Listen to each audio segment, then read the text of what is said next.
अस्सलाम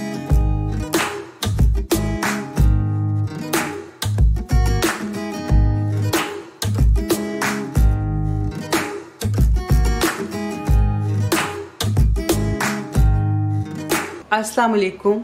ईद वाले दिन और ईद से अगले दिन मुख्तलिफ़ किस्म की सवैयाँ बनती हैं और छोटी ईद पर तो इसे सवैयों वाली ईद भी कहा जाता है या मीठी ईद, क्योंकि इसमें बहुत सारी मीठी डिशेस बनती हैं। तो आज मैं आपके साथ कवामी सवैयों की रेसिपी शेयर कर रही हूँ जो कि बहुत मज़े की बनती हैं और साथ ही झटपट भी। तो ईद की सुबह भी आप इसे बना सकते हैं। तो इसके लिए कौन कौन से इंग्रेडिएंट्स चाहिए वो मैं आपको बता देती हूँ। ये मैंने सवैयों का एक पैकेट लिया है जो कि 150 ग्राम है और ये बारीक वाली सवैयाँ हैं।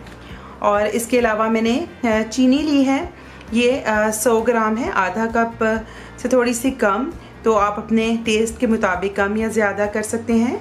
3 इलायची ली है।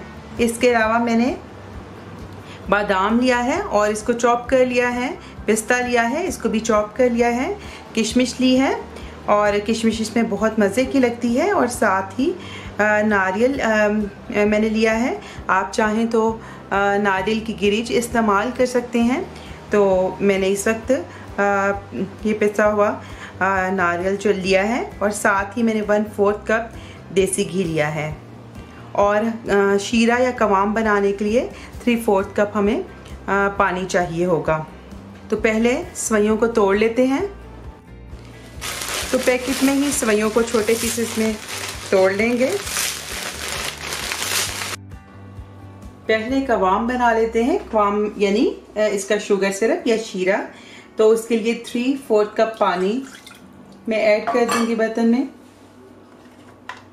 और साथ ही इसमें चीनी भी शामिल कर दूंगी। और चीनी को मेल्ट होने तक हम इसको हिला लेंगे अच्छे से। शुगर सिरप बन रहा है तो दूसरे पैन में हम देसी घी ऐड कर देते हैं। देसी घी ऐड करने के बाद मैं इसमें इलायची ऐड करूंगी और इलायची की खुशबू आने तक इसको पका लूंगी। और सवैयाँ चूँकि बहुत जल्दी से भुन जाती हैं और ये तकरीबन रोस्टेड सवैयाँ चूँकि होती हैं, इसलिए इसको बिल्कुल लो फ्लेम के ऊपर हमने रोस्ट करना है। इलायची की खुशबू आनी शुरू हो गई है और ऑयल भी गर्म हो गया है। तो मैं अब इसमें सवैयाँ डाल दूंगी और अब हमने बिल्कुल लो फ्लेम के ऊपर सवैयों को भूनना है। और साथ साथ मैं शुगर सिरप भी देख रही हूँ तो चीनी अच्छे से डिज़ोल्व हो गई है। और अब मैं शुगर सिरप को बंद कर दूंगी क्योंकि मज़ीद हमने इसे नहीं पकाना। लो फ्लेम पर ही मैंने इसको तकरीबन 8 मिनट तकरीबन सवैयों को भून लिया है। बादाम पिस्ता भी थोड़ा रोस्ट हो गया है। साथ ही मैं इसमें किशमिश भी ऐड कर दूंगी और साथ नारियल भी। 1 मिनट इनको भी रोस्ट करके तो सवैयों में मिक्स कर देंगे। और सवैयों का भी ख्याल रखना है कि वो भी जले नहीं। तो सब ये ड्राई फ्रूट्स भी रोस्ट हो गए हैं। बहुत प्यारी सी इसमें से अब खुशबू आनी शुरू हो गई है। तो इनको भी मैं सवैयों के साथ मिक्स कर लूँगी। एक दफ़ा अच्छे से मिक्स कर लेंगे और साथ ही हमारा जो कवाम तैयार है वो अब इसमें डालेंगे। फ्लेम जो है वो लो पर ही रखना है, नहीं तो सवैयाँ जल जाएंगी और इसका अच्छा टेस्ट नहीं आएगा। अब मैं इसमें हमारा शुगर सिरप या कवाम डाल दूँगी। इसको मिक्स कर लेंगे। मैंने फ्लेम थोड़ा सा तेज़ किया था और सारा जो शुगर सिरप है वो उसमें एब्जॉर्ब हो गया है। फ्लेम मैंने फिर लो कर दिया है और मुझे थोड़ा सा इसमें जो है पानी की कमी महसूस हो रही है। तो 2 टेबल स्पून के करीब मैं इसमें पानी मज़ीद शामिल कर दूंगी। फ्लेम अब लो कर दूंगी इसको मिक्स करने के बाद। और अब इसको लो फ्लेम पे ऊपर दम दे दूंगी ताकि सवैयाँ जो हैं वो अच्छे से गल जाएं। 5 मिनट हो गए हैं लो फ्लेम पर इसको दम पे रखे हुए। अब चेक कर लेते हैं। तो जो भी सवैयों में पानी था वो ड्राई हो गया है और बिल्कुल ये अच्छी खिली खिली तैयार हो गई हैं।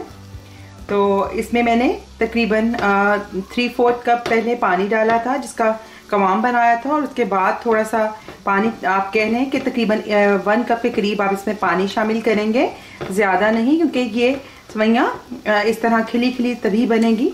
तो अब ये अच्छे से गल गई हैं। तो मैं फ्लेम ऑफ कर देती हूँ।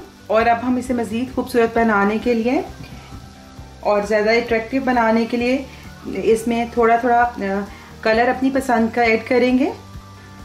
तो मैं थोड़ा सा ग्रीन कलर ऐड कर रही हूँ।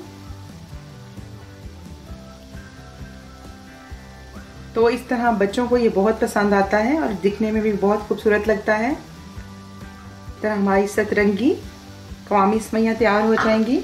येलो कलर ऐड किया है और अब मैं ऑरेंज रेड कलर ऐड कर रही हूँ।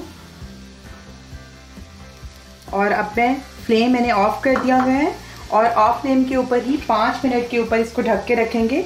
और अभी इसे मिक्स नहीं करना, तो 5 मिनट के बाद हम इसको मिक्स करेंगे। 5 मिनट हो गए हैं और अब कलर ठहर के होंगे और इसको अब हल्के हाथ से मिक्स कर देंगे। आपने कलर डालने के फ़ौरन बाद ही इसे मिक्स नहीं कर देना, वरना सारे जो कलर हैं वो फैल जाएंगे। और अब इसे मैं डिश आउट कर लेती हूँ। तो हमारी कलरफुल सी कवामी सेवइयाँ तैयार हैं। आप देखिए कितनी अच्छी खिली खिली तैयार हुई हैं। और अगर आप इसमें पानी की मिकदार ज़्यादा डाल देंगे तो वो फिर मशी सी हो जाएंगी और उसका टेस्ट बिल्कुल चेंज हो जाता है। तो अगर आपको ये रेसिपी पसंद आई हो तो इसे लाइक कर दें। आइंदा आपके साथ किसी नई रेसिपी के साथ फिर मुलाकात होगी। उस वक्त तक के लिए अल्लाह हाफिज़।